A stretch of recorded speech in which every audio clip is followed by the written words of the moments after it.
Bismillahirrahmanirrahim। السلام علیکم۔ آج 15 جنوری بروز ہفتہ ہم بات کریں گے 3 اہم کیسز کے حوالے سے۔ رانا شمیم بیان حلفی کیس میں چیف جسٹس اطہر من اللہ صاحب کا حکم نامہ سامنے آ گیا ہے، وہ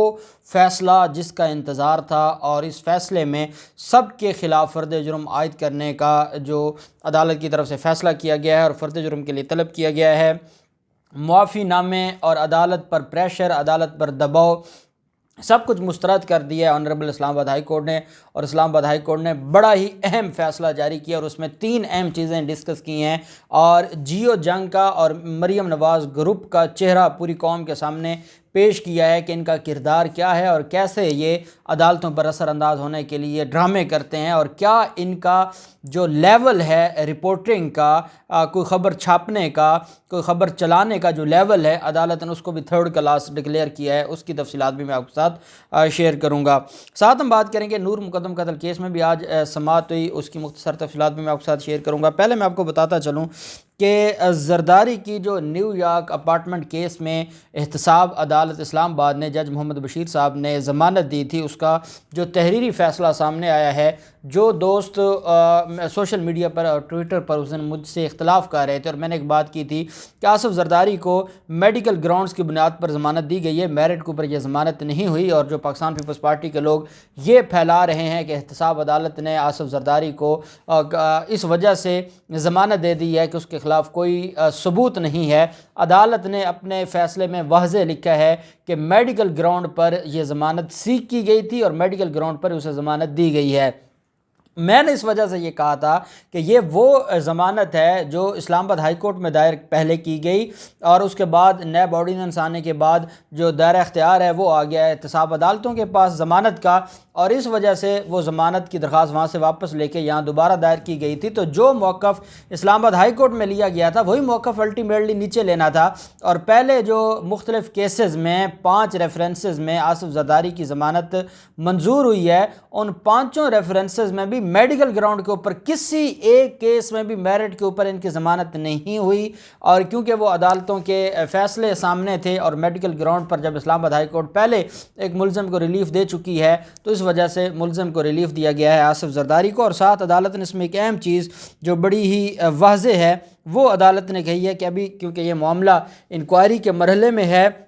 ابھی آصف زرداری کے خلاف شواہد اکٹھے کرنے کا جو معاملہ ہے اس پر کام جاری ہے ایف آئی اے کی نیب کی طرف سے۔ عدالت نے کہا کہ نیب ٹھوس شواہد پر سابق صدر آصف زرداری کی ضمانت منسوخی کی درخواست دے سکتا ہے، اگر نیب کے پاس جو وہ کلیکشن آف ایویڈنس کر رہا ہے، اور اگر نیب یہ سمجھتا ہے کسی بھی مرحلے پر کہ اس کے پاس ایسی اسٹرانگ ایویڈنس آ گئی ہے جس کے بعد آصف زرداری کا جیل سے باہر رہنا درست نہیں ہے، تو یہ اپنے فیصلے میں یہ لکھ دیا ہے کہ یہ کینسلیشن آف بیل مجھے دیں گے اور ضمانت خارج ہوگی، اور اس کے بعد ملزم گرفتار ہو سکتا ہے۔ تو یہ بات صرف ان لوگوں کو سمجھانے کے لیے ہے کہ جو عدالتوں پر الزام لگاتے ہیں میڈیکل گراؤنڈ کا، جب آپ کے خلاف کیس آتا ہے تو آصف زرداری کا کس کو نہیں پتہ؟ ہم شریف خاندان کی بات کرتے ہیں، کیا آصف زرداری کا نہیں پتہ کہ جب آصف زرداری کی ضمانت کی تاریخ ہوتی ہے اس سے 2 دن پہلے وہ اپنے گھر کے پاس والے ہاسپٹل میں، وہ میڈیکل جو ہاسپٹل ہے وہاں پر زیر علاج ہو جاتے ہیں، اور رپورٹ آ کر جمع کروائی جاتی ہے کہ بیڈ ریسٹ کا کہا گیا ہے۔ تو یہ ساری قوم جانتی ہے کہ جو بڑی بڑی دعوے کرتے تھے، تڑیاں لگاتے تھے، وہ آج سارے کے سارے خوف میں مبتلا ہیں۔ جو یہ کہتے تھے کہ ہم یہ کریں گے، پھر دبئی بھی بھاگے تھے،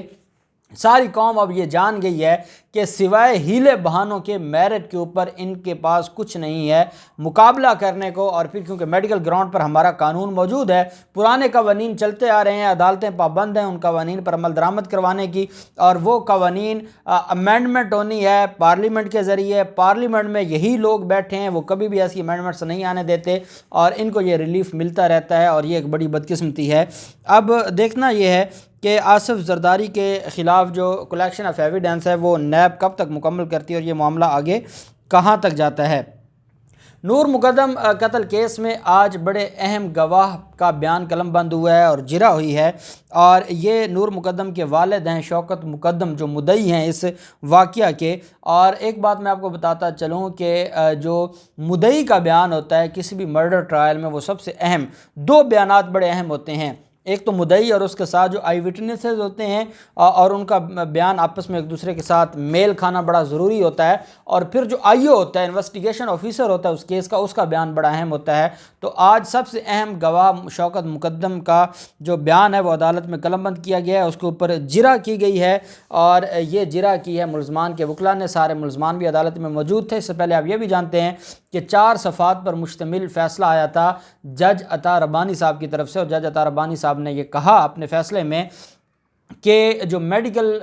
بورڈ بنانے کا یا میڈیکل بورڈ تشکیل دینے کے حوالے سے درخواست دی گئی ہے، اور یہ درخواست دی گئی ہے مرکزی ملزم ظاہر جعفر کی طرف سے، اس کو مسترد کیا جاتا ہے، اس کی کوئی حیثیت نہیں ہے۔ یہ پہلے بھی بہانے کر چکا ہے، یہ پہلے بھی ڈرامے کر چکا ہے، اس وجہ سے کوئی میڈیکل بورڈ نہیں بنایا جانا، اور ابھی تک اس کیس کو اور اس فیصلے کو چیلنج نہیں کیا گیا اسلام آباد ہائی کورٹ میں۔ اور دیکھنا یہ ہے کہ آیا یہ اسلام آباد ہائی کورٹ میں جاتے ہیں، کیونکہ اسلام آباد ہائی کورٹ کے حکم پر ہی یہ جو ٹرائل ہے اس کو جلد از جلد لگانا ہے، کنارے لگانا ہے، اور اس کو جو فائنل کنکلوژن کرنی ہے، اس ٹرائل کی کنکلوڈ کرنا ہے۔ تو اس وجہ سے دیکھنا یہ ہے کہ اسلام آباد ہائی کورٹ میں اگر یہ جاتے ہیں تو ان کو کوئی ریلیف ملتا ہے یا نہیں ملتا۔ اب ہم آ جاتے ہیں بیان حلفی کیس پر۔ توہین عدالت کا یہ کیس ہے، بیان حلفی جو ایفیڈیوٹ ہے رانا شمیم کا ایفیڈیوٹ عدالت میں جمع ہو چکا ہے۔ رانا شمیم، میر شکیل الرحمان، عامر غوری اور انصار عباسی، یہ سارے کے سارے اس میں ملزمان ہیں۔ لاسٹ ڈیٹ آف ہیئرنگ پر جب سماعت ہوئی تھی تو انصار عباسی خود پیش ہوئے، میر شکیل الرحمان کووڈ کی وجہ سے پیش نہیں ہوئے تھے، اور باقی جو ملزمان ہیں رانا شمیم کے وکیل وہ عدالت میں پیش ہوئے اور انہوں نے آرگومنٹس کی۔ اٹارنی جنرل صاحب بھی موجود تھے، اور باقی جو امیکس کورائے جن کو مقرر کیا گیا تھا وہ بھی سارے کے سارے عدالت میں موجود تھے۔ ہوا یہ تھا کہ اٹارنی جنرل صاحب نے بھی یہ کہا تھا کہ رانا شمیم کی حد تک جو معاملہ ہے توہین عدالت کا، اس کو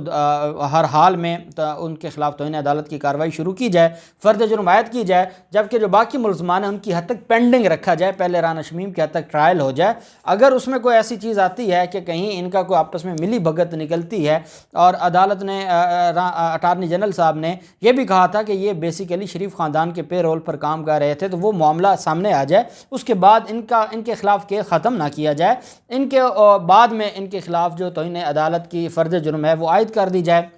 لیکن اپنے فیصلہ میں چیف جسٹس اطہر من اللہ صاحب نے ہر طرح کے ایف اینڈ بٹ کو مسترد کرتے ہوئے حکم جاری کیا ہے کہ 20 جنوری صبح 10 بجے سارے ملزمان فرد جرم کی کارروائی کے لیے عدالت میں پیش ہوں، اسلام آباد ہائی کورٹ میں یہ سارے کے سارے ملزمان پیش ہوں، اور عدالت نے یہ بھی کہا ہے کہ کسی کو معافی نہیں ملنی۔ اب اس فیصلے میں جو 3 چیزیں ہیں بڑی خوبصورت، جو میں آپ کے سامنے پڑھ کے سنانا چاہوں گا، اور اردو میں پڑھوں گا تاکہ وہ لوگ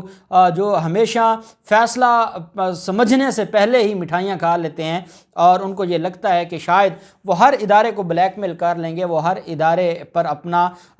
جو دھونس ہے وہ جما لیں گے، ایسا نہیں ہوتا۔ قانون ہے، انصاف ہے، اور اطہر من اللہ صاحب نے یہ حق ادا کیا ہے، کیونکہ لاسٹ ڈیٹ آف ہیئرنگ پر میرے جیسے جو قانون کے طالب علم تھے اور ہماری ٹیم کے لوگ جو اسلام آباد ہائی کورٹ میں موجود ہوتے ہیں وہ بھی وکلا ہیں، تو جب انہوں نے میرے ساتھ یہ ساری چیزیں اور ساری ہیئرنگ اور سماعت کا حوال شیئر کیا تو میں حیران ہو گیا، اور مجھے بھی یہ لگا کہ کہیں نہ کہیں انصار عباسی، میر شکیل الرحمان اور ان لوگوں کی حد تک ان کو معافی تلافی دے دی جائے گی، لیکن اسلام آباد ہائی کورٹ کے اس تحریری فیصلہ نے وہ غلط ثابت کر دیا۔ اسلام آباد ہائی کورٹ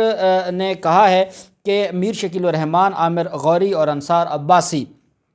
20 جنوری کو ان کو طلب کیا جاتا ہے اور فرد جرم کی کارروائی عائد کی جائے گی، اور عدالت نے اسپیسیفکلی لکھا ہے کہ 20 جنوری کو فرد جرم کی کارروائی کے لیے ملزمان کو سمن کیا جاتا ہے، طلب کیا جاتا ہے۔ عدالت نے کہا ہے کہ تمام فریقین پر فرد جرم 20 جنوری کو 10 بجے جو ہے وہ عائد کی جائے گی، سارے ملزمان 10 بجے پیش ہو جائیں۔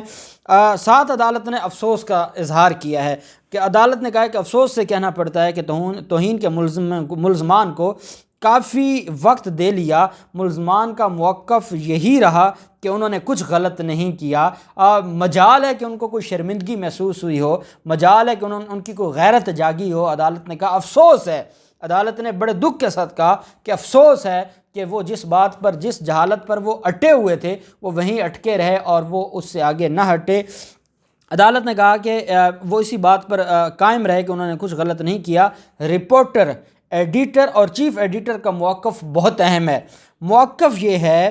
یہ موقف ماننا، اگر عدالت نے کہا کہ ان تینوں کا موقف اہم ہے اور اگر اس موقف کو ہم مان لیتے ہیں تو زیر التوا کیسز سے متعلق کچھ بھی چھاپنے کا لائسنس دینے جیسا ہوگا۔ عدالت نے کہا کہ ان کا موقف ہے کہ بھئی ہم کچھ بھی بول سکتے ہیں اور ہمیں اس کے لیے کوئی انویسٹیگیٹ کرنے کی ضرورت نہیں ہے، کوئی تصدیق کرنے کی ضرورت نہیں ہے۔ یہ ان کا موقف ہے کہ بھئی اگر کوئی بات آئے گی تو ہم نے اس کو چھاپ دینا ہے۔ عدالت نے کہا یہ بڑی اہم بات ہے۔ اور اگر اس موقف کو مان لیا گیا، اگر میر شکیل، عامر غوری اور انصار عباسی کے موقف کو مان لیا گیا تو عدالت کے الفاظ ہیں، عدالت نے کہا کہ پھر اس کا مطلب یہ ہوگا کہ زیر التوا کیسز سے متعلق کچھ بھی چھاپنے کا لائسنس دینے جیسا ہوگا۔ اگر انصار عباسی، میر شکیل اور عامر غوری کو بچایا جاتا ہے یا ان کے خلاف کارروائی نہیں کی جاتی تو یہ لائسنس ہوگا باقیوں کے خلاف۔ عدالت نے کہا کہ لگتا ہے رپورٹر، ایڈیٹر اور چیف ایڈیٹر زیر التوا کیسز کے رولز سے ناواقف ہیں۔ عدالت نے ڈائریکٹلی جاہل کہہ دیا ہے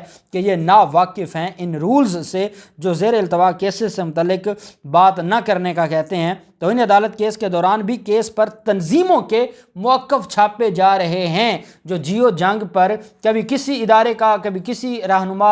صحافی رہنما کا، کبھی کسی انٹرنیشنل ادارے کا، جو جن کے یہ انویسٹر ہیں، جنہوں یہ خود بنائے ہوئے انہوں نے اور ان کے اوپر نام بین الاقوامی اداروں کا لگایا ہوا ہے۔ عدالت نے کہا دکھ کی بات یہ ہے کہ توہین عدالت کا کیس ان کا یہاں پینڈنگ ہے۔ پہلے ان کے کارناموں، کرتوتوں کی وجہ سے ان کے خلاف توہین عدالت لگی ہے اور پھر توہین عدالت کے زیر سماعت کیس پر بھی مختلف اداروں کے یہ جو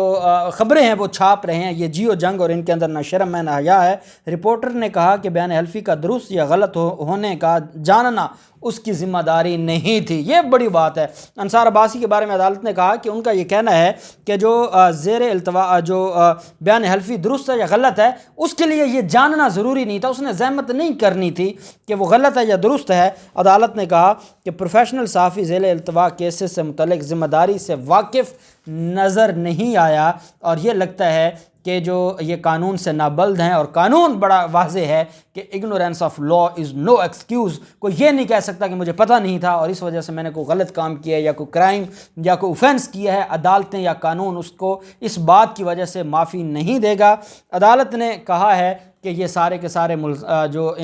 ان کے خلاف جو کیس ہے وہ سامنے آ چکا ہے، اس وجہ سے سب پر فرد جرم عائد ہوگی۔ سارے ملزمان 20 جنوری کو صبح 10 بجے اسلام آباد ہائی کورٹ میں پہنچیں اور ان کے خلاف فرد جرم عائد کی جائے گی۔ یہ آج تحریری حکم نامہ جاری کر دیا گیا اور ان کو باقاعدہ آج نوٹس جاری کر دیے گئے ہیں فرد جرم کے لیے اور ہر طرح کا دباؤ مسترد کر دیا اسلام آباد ہائی کورٹ نے۔ میں سمجھتا ہوں کہ یہ بڑی اہم ڈیولپمنٹ ہے۔ دیکھتے ہیں 20 جنوری کو کیا ہوتا ہے۔ جو بھی ڈیولپمنٹ ہوگی آپ کے ساتھ شیئر کرتے رہیں گے۔ اللہ پاک پاکستان کا بھی ناصر ہو۔ بہت شکریہ۔ اللہ حافظ۔ پاکستان زندہ باد۔